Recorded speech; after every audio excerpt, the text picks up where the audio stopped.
नमस्कार, मी रुपाली. आज दिवसाची सुरुवात अशी देवपूजेने झाली. सुंदर अशी देवपूजा केली, फुलं वगैरे वाहिली, नमस्कार केला आणि आज रात्री घासलेली भांडी कपाटाला मांडून घेतले. आज सकाळी सगळीच लेट उठलो होतो, कारण आज कोणतीच गडबड नव्हती, काहीही नव्हतं. कारण आज रुटीन असं काही नाहीच आहे.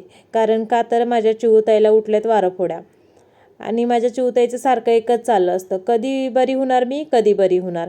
माझ्या जेवणात बाजरीच्या भाकरी आणि वांग्याची सुक्की भाजी केली होती आणि हिचा चेहरा बघा असा झाला आहे. आता वारंफोड्या उठल्यात. स्वरा पण आजारीच आहे. आता डोक्यात पण वारंफोड्या उठल्यामुळं केस जे लसतात. म्हटलं ये बाळा तुझी एक वेणी घालून देते. आणि मुलांना काही झालं की आईवडिलांचा जीव कसा तिळतिळी तुटतो. आता काही 7 दिवस अंगावर नाहीच आहे. म्हटलं चल हातपाय वगैरे धुतले जे आणि जी एक वेणी घालून दिली आत्ता आणि हिला जेवायला वाढलं. पण हिला सगळं कडूच लागतंय. म्हटलं खा बाळा, थोडंसं तरी तुला खाल्लंच पाहिजे, कारण गोळी पण खायची अजून.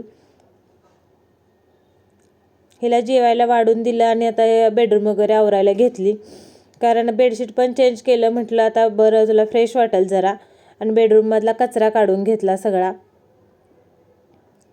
आता राहिली होती मशीन लावायची, कारण मी पण आज खाली जाणार नव्हते. मला पण सर्दी आणि थोडासा ताप आलाय. आवाजावरनं कळतच असेल तुम्हाला. बाय, भेटू नवीन ब्लॉगमध्ये. व्हिडिओ वाटला तर लाईक, कमेंट आणि सबस्क्राईब पण करा.